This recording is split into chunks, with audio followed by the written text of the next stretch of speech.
Since 2014, the Indian Super League has evolved from becoming what was then referred to as a booster tournament to becoming India's Flight Super League. So the main league, the first division, whatever it is you want to call it, that's exactly what the ISL is right now. And given the fact that Indian football right now is riding on a nice little wave of popularity after India convincingly won the SAF Cup and results have improved with the national team, and people are seeing a coherent sense or a style of play come in with the national team. There have been improvements that have been made to even the domestic structure. Understandably, now is a golden moment for Indian football to capitalize on a financial sense, which is why it's very important to note that right now could be a pivotal moment for the future of the ISL and the top flight of Indian football as we know it. How so? Because the broadcast rights of the league are now very much up for grabs. You'd remember that when it started in 2014, it was shown exclusively on Star Sports, and it has been that way for since the time of the inception of the league. But right now, the league is what you would term in sporting terms a free agent. So who exactly are the options of the players who would be looking to bid and get the ISL on their airwaves?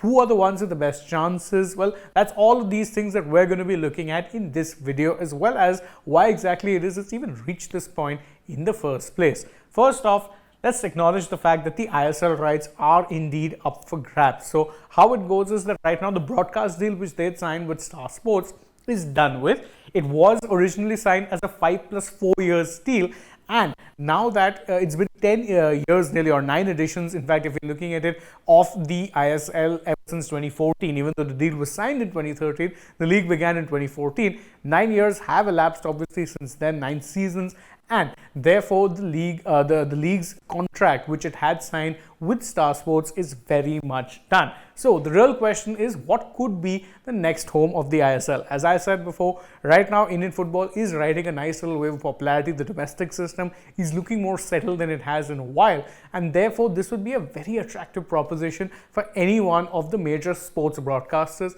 to have on their channels. But let's quickly take a look at who the major contenders are, and of course there are 3 of them. For one, it's entirely possible that Star Sports gets the TV rights along with the digital rights going to its live streaming company Hotstar. Of course, that's very much possibility. As I said, Star Sports and Hotstar have been the broadcast homes of the ISL since its inception, and it's very, very likely that that's exactly where it is that the broadcast rights will stay.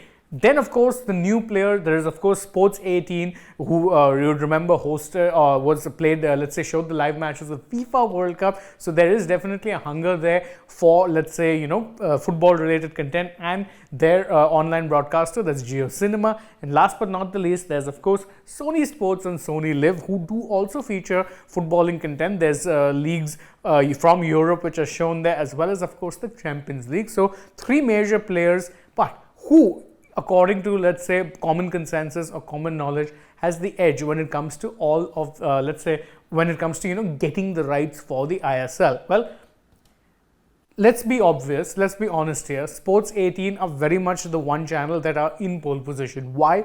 Because the ISL, since its inception, has been owned and operated by FSDL, that is Football Sports Development Limited, which is a private enterprise that is owned by, of course, Reliance.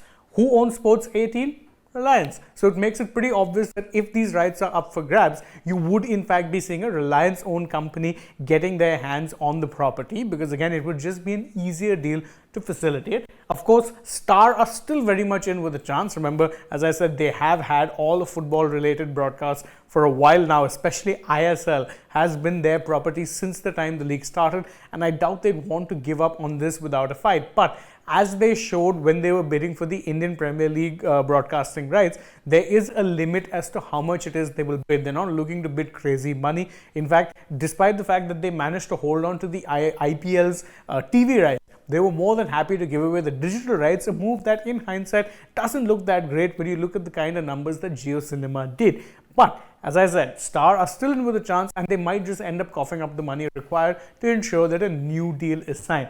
Sony, definitely you could say they're the outside contender for the very simple reason that they've never really shown that much of an appetite to bid as vociferously as say Star or even Sports 18 have. Remember, Sony Sports were very much in with a chance to get even the IPL broadcast, and there was a train of thought. In fact, a big rumor had come about that maybe, just maybe, it would be going back to Sony Sports, which is, of course, if you'd remember, where it is that the IPL originally was broadcast when the league started. But it didn't really happen, and that's because they weren't willing to pay over the odds. Now, the thing is that when you have a behemoth like Star, as well as an organization like Sports 18 that are backed by, of course, one of India's biggest corporate giants, you would have to be putting in crazy money if you want that. It seems doubtful that Sony Sports would do that, which is why they're in with a chance, but it's a very outside chance, especially if one of Sports 18 or Star Sports flexes their financial muscles. But you know who will be the biggest winner from all of this? It will be Indian football, because this is the first time that really